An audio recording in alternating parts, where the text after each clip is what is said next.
Hot అంశాలపై debate news బెంచ్కి స్వాగతం. బంగ్లాదేశ్లో వరుసగా ఆలయాల విధ్వంసం జరుగుతోంది. బడా బడా విగ్రహాలను ఏర్పాటు చేయడానికి సిద్ధపడుతుంటే అక్కడ ఉన్నటువంటి రాడికల్ ఇస్లామిస్ట్ శక్తులు అడ్డుకునే ప్రయత్నం కూడా చేస్తున్నాయి. ఉన్నట్టుండి ఈ పరిస్థితులు తయారు కావడానికి కారణం ఏంటి? దాని వెనకాల జరుగుతున్నటువంటి పరిణామాలు ఏంటి? బంగ్లాదేశ్లో జరుగుతున్న పరిణామాలు ఇప్పుడు బోర్డర్ దాకా వ్యాపించిన బోర్డర్ నుండి మనం వెనక్కి తిప్పి పంపడానికి బెంగాల్ నుంచి ప్రయత్నిస్తుంటే కూడా వాళ్ళ బోర్డర్ సెక్యూరిటీ ఫోర్స్ అడ్డుకునే ప్రయత్నాలు, రాళ్లు విసిరే ప్రయత్నాలు కూడా చేస్తుంది. ఈ పరిణామాలు ఎక్కడికి దారితీస్తాయి? యుద్ధం వైపుకి దారితీస్తాయా, లేదంటే కనుక తిరుగుబాట్ల వైపుకి దారితీస్తాయా? ఈ అంశానికి సంబంధించి చర్చలు పాల్గొందుకు ప్రస్తుతం మనతో పాటు ఉన్నారు రాకా సుధాకర్ గారు, జాతీయవాద విశ్లేషకులు. నమస్తే అండి. నమస్తే సాయి గారు. సార్ ఎలా ఈ బంగ్లాదేశ్లో ఇప్పుడు జరుగుతున్న ఆకస్మికమైనటువంటి ఈ గుళ్ళ మీద దాడుల్ని ఎలా చూడాలి? సాయి గారు, వాస్తవానికి బంగ్లాదేశ్ లో హిందువుల మీద దాడులు దేశ విభజనకి ముందు నుంచే ప్రారంభమయ్యాయి. అంటే 1947కి ముందే అత్యంత ఘోరమైనటువంటి నవాఖాళీ దాడులు ఏవైతే ఉన్నాయో, ఈ నవాఖాళీ దాడులు నేటి బంగ్లాదేశ్ లో ఉన్నటువంటి భూభాగం అది.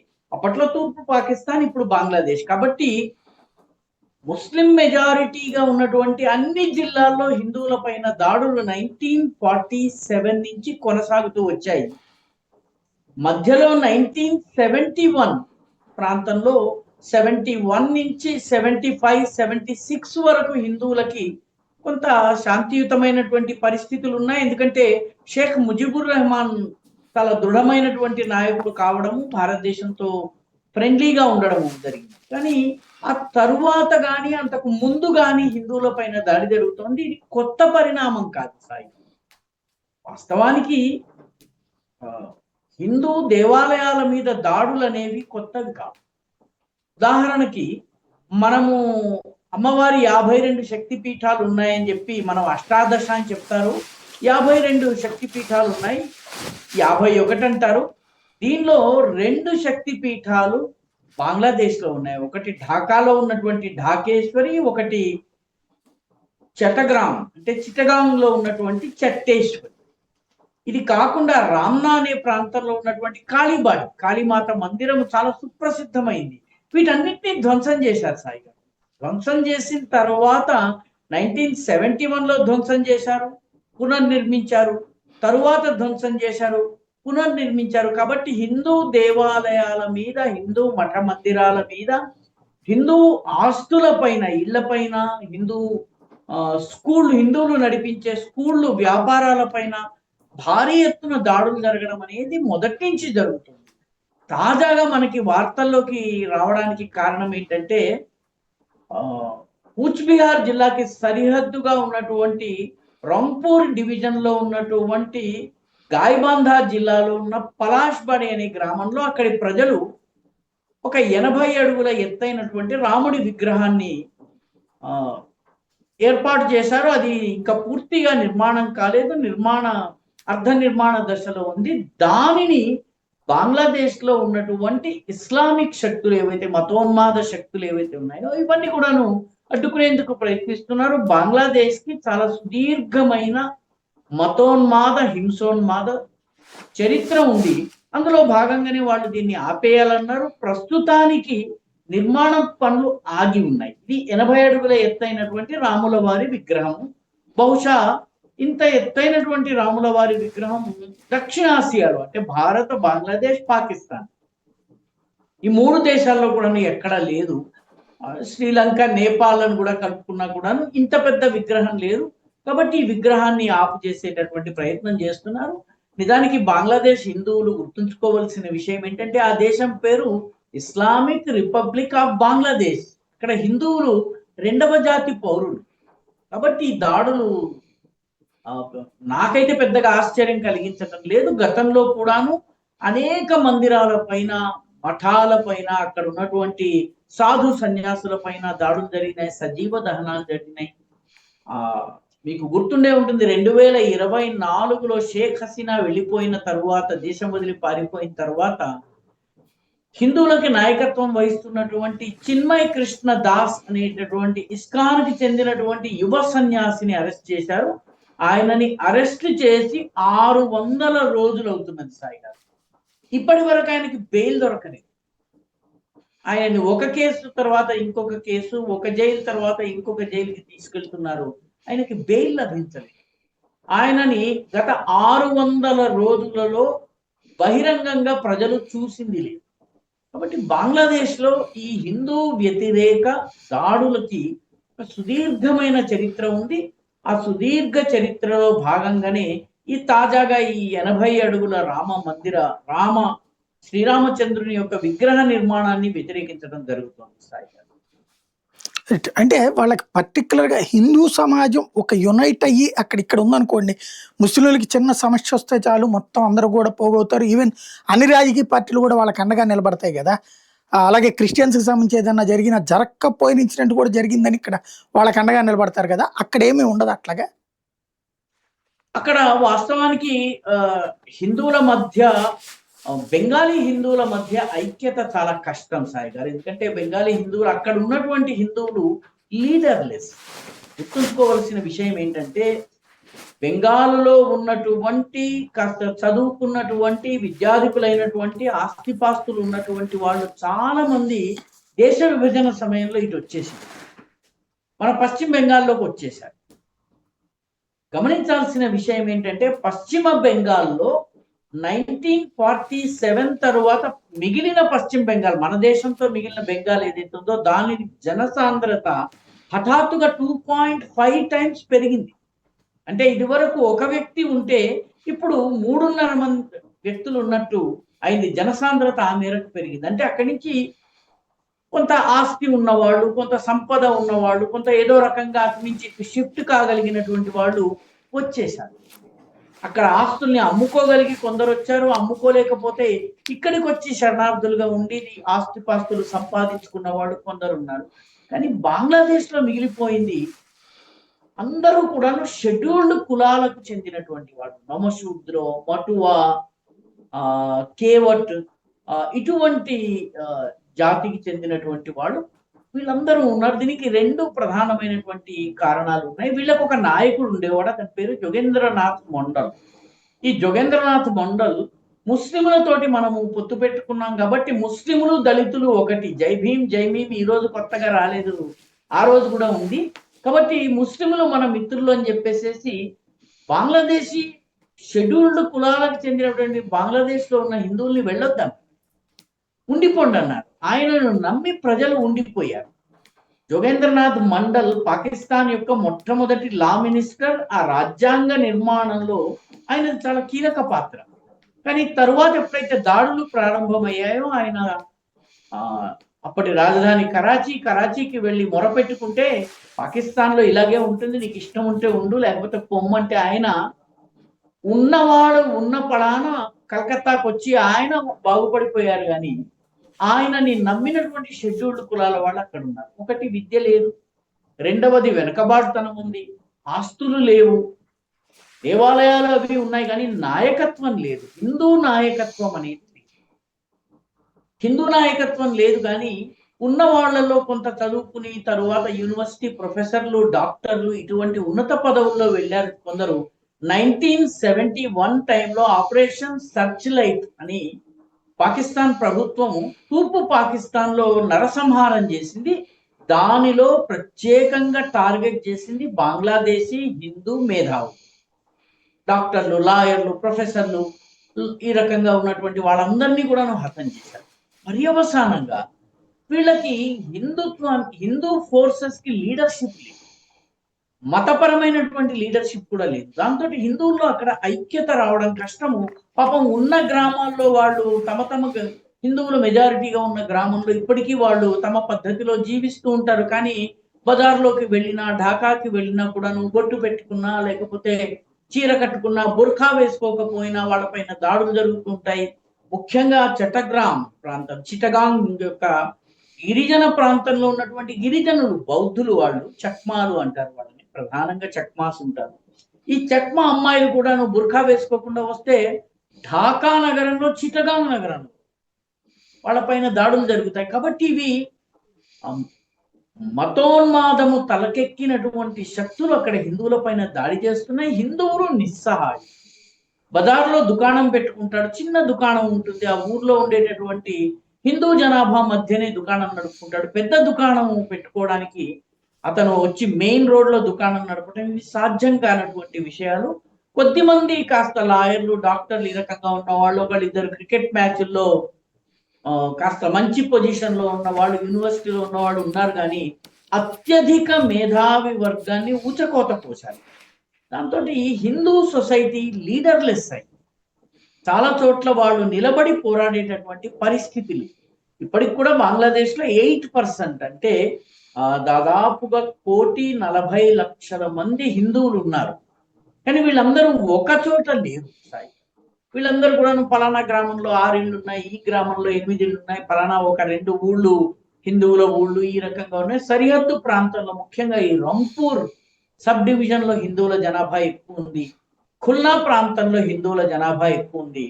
చిట్టగాంగ్ ప్రాంతంలోను, ఢాకా ప్రాంతంలో హిందువుల జనాభా ఎక్కువ ఉంది. మిగిలిన ప్రాంతంలో హిందూ గ్రామాలు తక్కువ, హిందూ జనాభా తక్కువ. వాళ్ళ మీద అత్యాచారాలు జరుగుతున్నాయి. అంటే ప్రపంచంలో ఇక్కడ మనకి ఇండియాలో ఏం జరిగినా సరే ప్రపంచంలోని ముస్లిం దేశాలను స్పందిస్తాయి కదా. ఒక నూపూర్ శర్మ ఉదంతంలో కానీ, లేకపోతే కనుక ఇక్కడ ఉన్నటువంటి క్రిస్టియన్స్కి సంబంధించి జరిగినప్పుడు కానీ, అక్కడ హిందువుల మీద దాడులకు సంబంధించి ఎందుకు స్పందించదు ప్రపంచ దేశాలు? కొంత అంతర్జాతీయంగా, అంటే బంగ్లాదేశ్ నుంచి బయటకు వెళ్ళి అమెరికాలో, యూరోప్ లో ఉన్నటువంటి వాళ్ళు హిందూ హక్కుల కోసం కొంత పోరాడుతున్నారు. అదేవిధంగా భారతదేశంలో ఉన్నటువంటి హిందూ సంస్థలు కూడా గళమెత్తుతున్నాయి, మాట్లాడుతున్నాయి. యూరోపియన్ దేశాలు కూడా చాలా సార్లు బంగ్లాదేశ్ లో పర్యటించి హిందువుల దుస్థితి మీద రిపోర్ట్లు తీసుకొచ్చాయి. అయితే సమస్య ఏంటంటే బంగ్లాదేశ్ యొక్క జాగ్రఫికల్ పొజిషన్ ఏదైతే ఉందో దానిని భారత్ ఇబ్బంది పెట్టేందుకు మతోన్మాద శక్తులకు అది ఉపయోగపడుతుంది. పాకిస్తాన్కు ఉపయోగపడుతుంది, అదేవిధంగా అరబ్ దేశాలకు ఉపయోగపడుతుంది, అదేవిధంగా చైనాకు ఉపయోగపడుతుంది. కాబట్టి ఈ హిందువుల హక్కులకు సంబంధించి అంతర్జాతీయంగా ఇష్యూ రాగానే ఈ దేశాలు ఆ గళం వినిపించకుండా అడ్డుపడుతుంటాయి. అమెరికాలో ఉన్నటువంటి అనేక క్రైస్తవ మత సంస్థలు కూడాను ఇండియా మీద మైనారిటీ రిపోర్ట్స్ తీసుకొస్తాయి, బంగ్లాదేశ్ మీద కూడా మైనారిటీ రిపోర్ట్స్ తీసుకొస్తాయి. కానీ వాటి గురించి పెద్దగా మాట్లాడవు. బంగ్లాదేశ్ లో ఉన్నటువంటి, అంటే అమెరికాలో ఉన్నటువంటి చట్టసభల్లో ఇది ప్రతిధ్వనించదు. దీనికి కారణం ఏంటంటే బంగ్లాదేశ్ నుంచి చౌక ధరకి ఎగుమతి అయ్యేటటువంటి టెక్స్టైల్స్ కావచ్చును, బంగ్లాదేశ్ నుంచి వెళ్ళేటటువంటి కూలీలు, చిన్న పనులు చేసే వాళ్ళు ఎక్కువగా వెళ్తారు, వీళ్ళ అవసరం కావచ్చు యూరోప్ లో. వీటి వల్ల తక్షణము మనకి చైనా రాకుండా ఉండాలన్నట్టయితే బంగ్లాదేశ్ లో కొంత బంగ్లాదేశ్ కి కన్సెషన్ ఇవ్వాలి. ఈ రకమైనటువంటి ధోరణి వల్ల ఈ వాయిస్ వినిపించదు. నిజానికి బంగ్లాదేశ్ లోని హిందువుల కోసము భారతదేశంలో ఉన్నటువంటి హిందూ సంస్థలు, ముఖ్యంగా విశ్వ హిందూ పరిషత్ చాలా సుదీర్ఘమైనటువంటి పోరాటం చేసింది. ఒకానొక దశలో బంగ్లాదేశ్ లో మాకు బంగ్లాదేశ్ లో ఒక హిందూ హోమ్ల్యాండ్ ఇవ్వాలి అని చెప్పి ఒక ఉద్యమం కూడా జరిగింది. సాయుధ ఉద్యమం జరిగింది.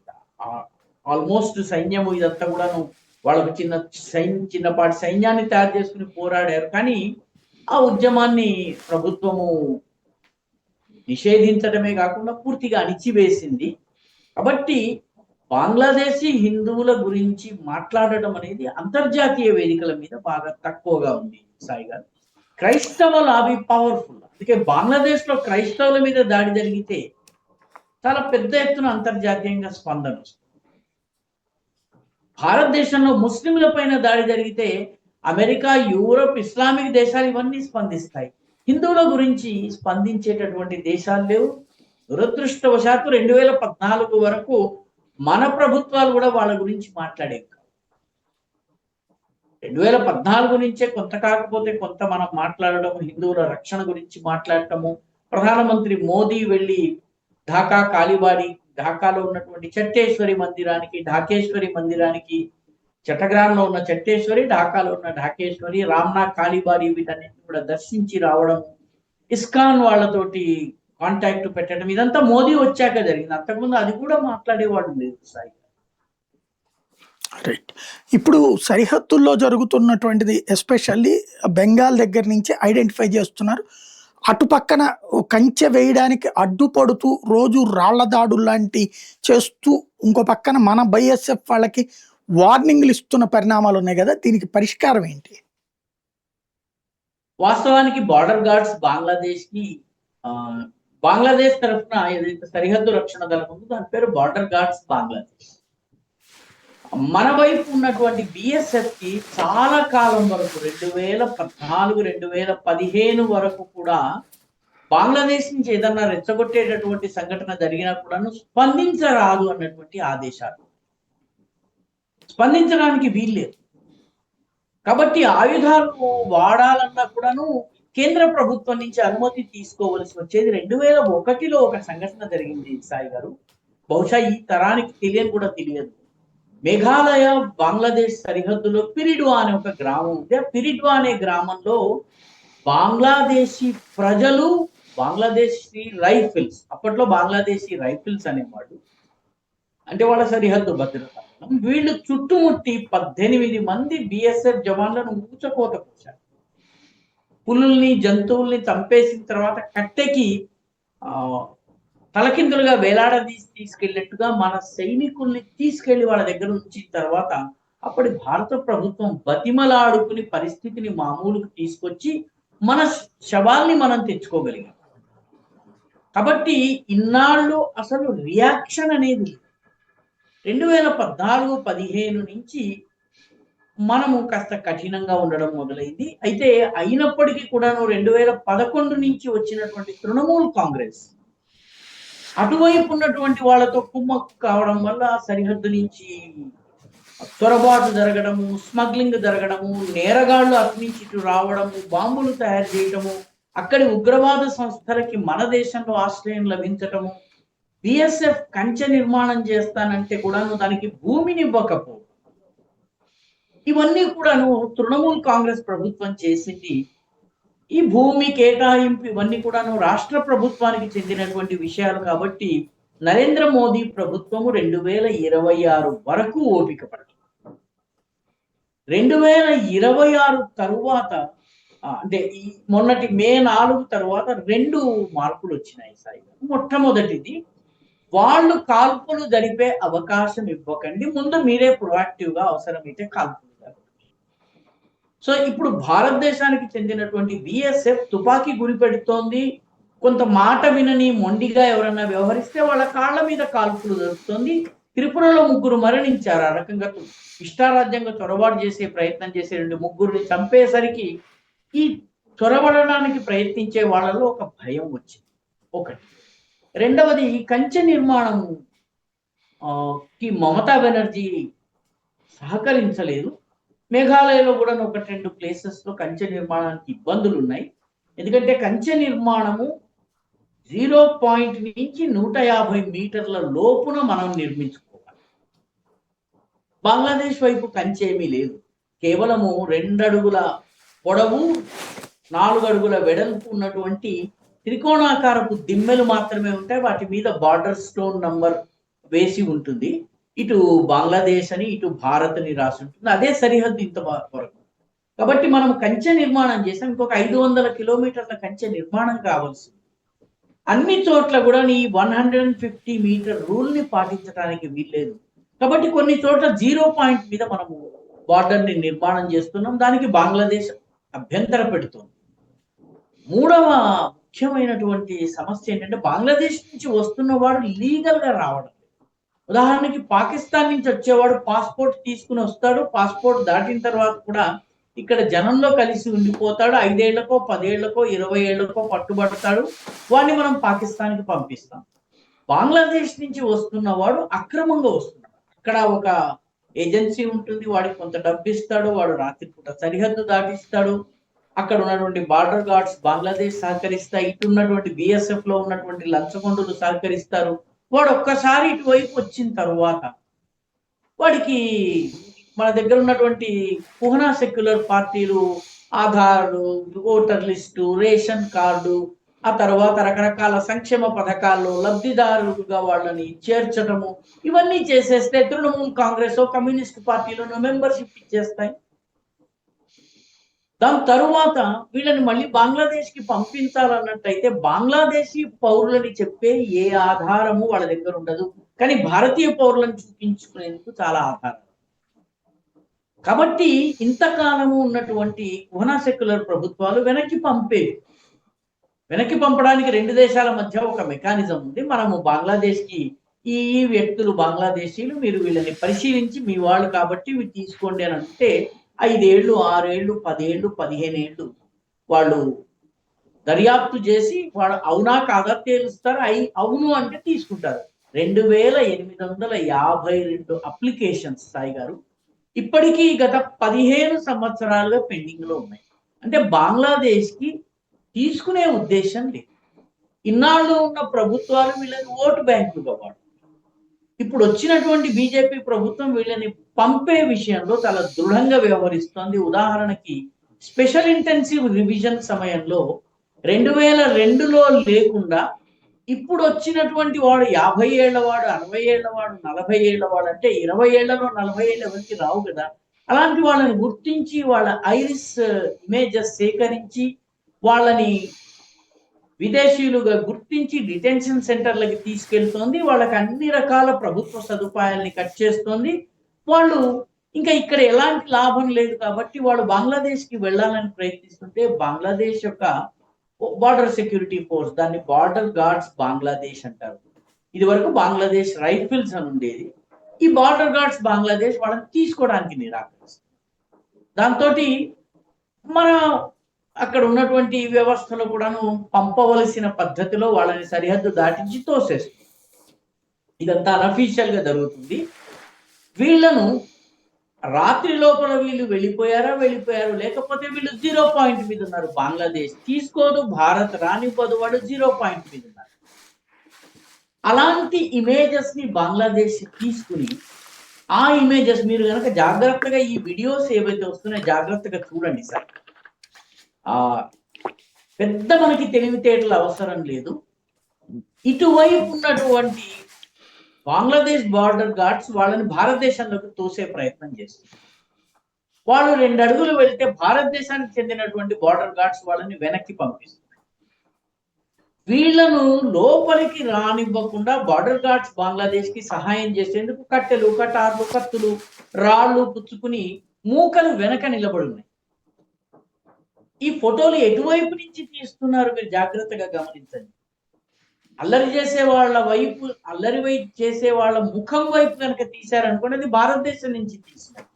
ఇవి తీస్తున్నది బంగ్లాదేశ్ నుంచి. బంగ్లాదేశ్ లో ఉన్నటువంటి సోషల్ మీడియా వీటిని చాలా పెద్ద ఎత్తున ప్రచారం చేసి మతపరమైనటువంటి ఉద్రిక్తతల్ని రెచ్చగొట్టే ప్రయత్నం చేస్తుంది. అందుకని మనకి అక్కడ చాలా పెద్ద ఎత్తున ఏదో ఘర్షణ జరుగుతున్నట్టుగా, లేకపోతే ఏదో ఉద్రిక్త పరిస్థితులు ఉన్నట్టుగా మనకు అనిపిస్తుంది. నిజానికి ఒక 10 వీడియోలు ఈ రకంగా వస్తే దాదాపు తమంతట తామే ఎదురు డబ్బిచ్చి మరి బంగ్లాదేశ్ కి వెళ్తున్న వాళ్ళ సంఖ్య లక్షలలో ఉంది సాయి, లక్షలలో. ఎందుకంటే ఇక్కడ ఇంకా పప్పులు ఉడకమని చెప్పి వాళ్ళంతటా వాళ్ళు వెళ్ళిపోతున్నారు. మన బార్డర్ గార్డ్స్ పంపించేటటువంటి ప్రయత్నం చేస్తే, మన బిఎస్ఎఫ్ పంపించే ప్రయత్నం చేస్తేనే ఈ వీడియో తీతలు ఇవన్నీను. వాస్తవానికి బంగ్లాదేశ్ బార్డర్ గార్డ్స్ దగ్గర నైట్ విజన్ కెమెరాలు కూడా లేవు సాయి. అంటే రాత్రి ఎవరన్నా సరిహద్దు దాటి బంగ్లాదేశ్ లో ప్రవేశిస్తే చూసేందుకు వాళ్ళ దగ్గర నైట్ విజన్ కెమెరాలు, మన దగ్గర నైట్ విజన్ కెమెరాస్ ఉన్నాయి. కాబట్టి రాత్రి చొరబడ్డా కూడా మనం గుర్తించగలం. ఇన్నాళ్ళు చేయలేదు, ఇప్పుడు చేస్తున్నారు. దాంతో బంగ్లాదేశ్ లో ఉద్రిక్తత ఉంది. కానీ ఇది యుద్ధం దాకా వెళ్ళదు సాయి. ఎందుకంటే బంగ్లాదేశీ మిలిటరీ మొత్తం మిలిటరీ సంఖ్య 1,00,000 సాయి. మొత్తం మిలిటరీయే 1,00,000. వాళ్ళ దగ్గర ఆధునిక ఆయుధాలు లేవు. ఒక సుదీర్ఘ యుద్ధం చేయడానికి కావలసినటువంటి సైనిక సామగ్రి వాళ్ళ దగ్గర. బంగ్లాదేశీ ఆర్మీకి చెందినటువంటి వాళ్ళు ట్రైనింగ్ పొందేందుకు భారతదేశానికి వస్తారు. చాలా మంది military officers Indian military institutions లో ట్రైనింగ్ పొంది వెళ్తారు. వాళ్ళు సుదీర్ఘ యుద్ధం చేసే పరిస్థితిలో లేదు. బంగ్లాదేశ్ కి విద్యుత్ భారతదేశం నుంచి వెళ్తుంది సాయి గారు, జార్ఖండ్ నుంచి వెళ్తుంది. నేపాల్ నుంచి కూడా వెళ్తుంది. నేపాల్ నుంచి బంగ్లాదేశ్ కి వెళ్ళేటటువంటి విద్యుత్ నేపాల్లో త్రిశూలి హైడ్రో ఎలక్ట్రిక్ ప్రాజెక్ట్ నుంచి 40 మెగావాట్ సరఫరా జరుగుతుంది. ఈ సరఫరా కూడా భారత భూభాగం మీదుగా భారత్ అనుమతిస్తేనే జరుగుతుంది. కాబట్టి ఇటీవల వాళ్ళు 40 కాదు మాకు 60 మెగావాట్స్ కావాలి అని చెప్పి వాళ్ళు అడిగితే భారత్ అంగీకరించదు. మేము ఈ అదనపు 20 మెగావాట్ కి కావలసిన సప్లై లైన్స్ లేవని చెప్పి భారతదేశం తిరస్కరించింది. దాంతో 40 మెగావాట్ ఇచ్చింది.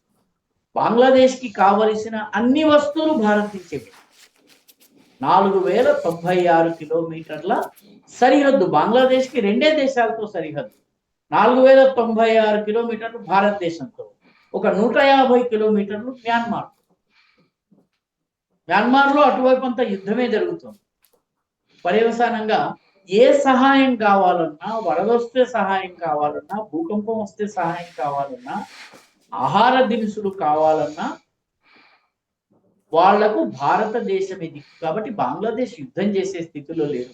సాయి గారు, మీరు చాలా కాలం హైదరాబాద్ లో పనిచేశారు. హైదరాబాద్ లో ఉన్నటువంటి 6-7 పెద్ద కార్పొరేట్ హాస్పిటల్స్ లో ఢాకా నుంచి వచ్చే రోగుల కోసము బెంగాలీలో బోర్డు. ఒక హాస్పిటల్ అయితే నేను స్వయంగా చూశాను, ఢాకా నుంచి వచ్చే వాళ్లకు విమాన టికెట్లు బుక్ చేసేటటువంటి సదుపాయం కూడా హాస్పిటల్లోనే ఉంది. Train tickets, return flight tickets book చేసేటటువంటి ఏర్పాటు ఉంటుంది. కాబట్టి వాళ్ళకి సరైనటువంటి వైద్యశాలలు లేవు. వాళ్ళు చికిత్స చేసుకోవాలంటే హైదరాబాద్కో, వెల్లూరుకో, చెన్నైకో, బెంగళూరుకో, ఢిల్లీకో వెళ్ళవలసినటువంటి పరిస్థితి. కాబట్టి బంగ్లాదేశ్ భారతదేశం మధ్య యుద్ధం జరుగుతుంది అని భావించటము పొరపాటు. బంగ్లాదేశ్ దగ్గర సామర్థ్యం లేదు, బంగ్లాదేశ్ కి భారత్ అవసరం ఉంది. అయితే ఇన్నాళ్ళు భారతదేశము బంగ్లాదేశ్ ని చూసి చూడనట్టు వదిలేసింది. ఇప్పుడున్నటువంటి ప్రభుత్వము దృఢమైనటువంటి చర్యలు తీసుకుంటుంది, దిగ్బంధనం చేస్తోంది. విద్యుత్ సరఫరా విషయంలో బకాయిలు చెల్లిస్తే గానీ విద్యుత్ ఇవ్వమని చెప్పి జార్ఖండ్ యూనిట్ ప్రకటించింది. అదేవిధంగా వైద్య సదుపాయానికి వచ్చేటటువంటి వాళ్ళకు కూడా వీసాని మధ్యలో కొంతకాలం నిరాకరించింది, ఇప్పుడు కొంత సడలించారు. కాబట్టి బంగ్లాదేశ్ కి భారతదేశము మినహా వేరే దేశం దిక్కు లేదు. కాబట్టి భారత్తో సత్సంబంధాలు అనేవి దానికి తప్పనిసరి. యుద్ధం జరిగే పరిస్థితి అసంభవం. సాయి, ఫైనల్ గా ఒకటి చెప్పండి, ఈ మమతా బెనర్జీ గురించి మొన్న మధ్యన బంగ్లాదేశ్కి సంబంధించినటువంటి నాయకులే చెప్పుకొచ్చింది ఏంటంటే, యూనస్ తరపున మనిషి యూనస్తో మాట్లాడింది ఈవిడ, యూనస్ అధ్యక్షుడిగా ఈవిడ ప్రధానమంత్రిగా ఉండేటట్టు బెంగాల్ని తీసుకెళ్లి బంగ్లాదేశ్లో కలిపేటట్టు అన్నటువంటి ఒక ప్రతిపాదన చేసింది అన్నది ఎంతవరకు వాస్తవం అంటారు? దానికి ఆధారాలు లేవు సాయి గారు. వాస్తవానికి అలాగా మమతా బెనర్జీ అన్నట్టు గాని ఆ రకమైనటువంటి ఆధారాలు లేవు. కానీ ఒక్క విషయం గుర్తుంచుకోవాల్సింది, 1906 వరకు ఆంగ్లేయులు పరిపాలిస్తున్న సమయంలో నేటి తూర్పు పాకిస్తాన్ అంటే బంగ్లాదేశ్, నేటి నార్త్ ఈస్ట్ అంటే 7 రాష్ట్రాలతో, ఒక మణిపూర్ మినహాయించి, త్రిపుర మినహాయించి మిగతా నార్త్ ఈస్ట్ అంతా, మిజోరాం, నాగాలాండ్, అరుణాచల్ ప్రదేశ్ ఇంక్లూడ్, ఇప్పుడున్నటువంటి పశ్చిమ బెంగాల్, బీహార్లోని సగభాగము, అదేవిధంగా ఒరిస్సా మొత్తం, ఇవన్నీ కలిపి ఒరిస్సాలోని మేజర్ పోర్షన్, ఇవన్నీ కలిపి కోల్కతా ప్రెసిడెన్సీగా ఉంది. ఈ కోల్కతా ప్రెసిడెన్సీని 1906లో ముస్లిం మెజారిటీ ప్రాంతాలని తూర్పు బాంగ్లాగా, దానికి ఢాకా కేంద్రంగా బ్రిటిష్ వాళ్ళు ఇచ్చారు. దాన్నే బెంగాల్ డివిజన్ అంటారు. ఈ హిందూ ఏరియాస్ అన్నింటినీ కూడాను కలకత్తా హెడ్ క్వార్టర్స్ గా ఉంచారు. ఆ తర్వాత 6 సంవత్సరాల పోరాటం తర్వాత కలిసి మళ్ళీ ఆ తూర్పు పశ్చిమ బెంగాల్ కలిశాయి. కానీ ఈ 6 సంవత్సరాల ఉద్యమంలో ఒరిస్సాలో ప్రాంతీయవాదం వచ్చింది. ఒరిస్సా ప్రాంతం వేరైంది. 1930 నాటికి ఒరిస్సా వేరైంది. బీహార్ 1930 నాటికి బీహార్ రాష్ట్రంగా పూర్తిగా ఏర్పాటైంది. అదేవిధంగా అస్సాము వేరైంది. ఓన్లీ హిందూ మెజారిటీ బెంగాల్ మన వైపు 1947లో మిగిలింది. 1947 వచ్చేటప్పటికి 1906లో ఆపినటువంటి బెంగాల్ విభజన ఇప్పుడు వాస్తవమై కూర్చుంది. కాబట్టి బంగ్లాదేశ్ లో ఉన్నటువంటి బెంగాలీలు చాలా మంది ముస్లింలు ఎవరైతే ఉన్నారో వాళ్ళల్లో ఈ బృహత్తర బాంగ్లా కల్పన ఉంటుంది. అసలు ఒకప్పుడు ఇదంతా మాదే, ఈ మొత్తము అంతా కూడా కలిపి మొత్తము బెంగాల్ని బ్రిటిష్ వాడు గ్రూప్ సి కేటగిరీ దేశంగా చేశాడు. గ్రూప్ సి అంటే దేశ విభజన సమయంలో, గ్రూప్ ఏ అంటే ముస్లిం మెజారిటీ ఏరియా అంటే నేటి పశ్చిమ పాకిస్తాన్, గ్రూప్ బి అంటే నేటి భారతదేశం, గ్రూప్ సి అంటే బీహార్లోని కొన్ని భాగాలు, ఒరిస్సాలోని కొన్ని భాగాలు, పశ్చిమ బెంగాల్, తూర్పు పాకిస్తాన్, నార్త్ ఈస్ట్, ఇదంతా కలిపి ఒక దేశంగా ఉండాలి అన్నది బ్రిటిష్ వాడు చేసిన ప్లాన్. శ్యామాప్రసాద్ ముఖర్జీ పోరాటం వల్ల పశ్చిమ బెంగాల్ అనేది మనకి మిగిలింది. పర్యవసానంగా సర్వసాధారణ ముస్లిం బెంగాలీలో ఇదంతా కూడాను బృహత్తర్ బంగ్లాదేశ్ అన్నటువంటి కల్పన.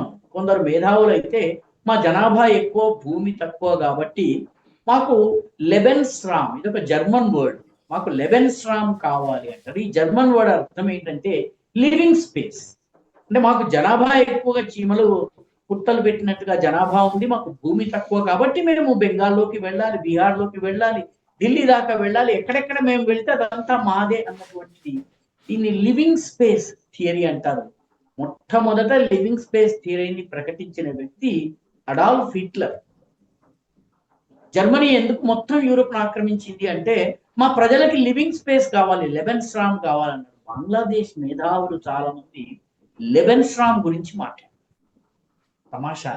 అదేవిధంగా సర్వసాధారణ బెంగాలీకి ఇదంతా నాదే అన్నటువంటి భావం.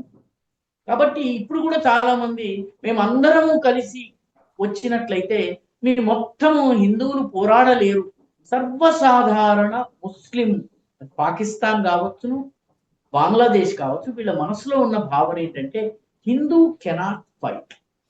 ఇది వాళ్ళ భావన.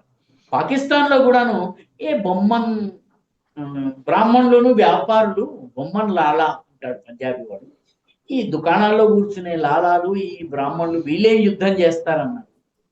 ప్రతిసారి దెబ్బతింటుంటాడు. అలాగే బంగ్లాదేశ్ లో కూడా ఒక ఫీలింగ్ ఏముందంటే హిందువులు ఏనాడు కూడా తిరిగి కొట్టలేదు కాబట్టి హిందువులు చాలా వీక్ అన్నటువంటి భావన ఉంది. కాబట్టి ఈ బృహత్తర్ బంగ్లాదేశ్ కల్పన వాళ్ళలో.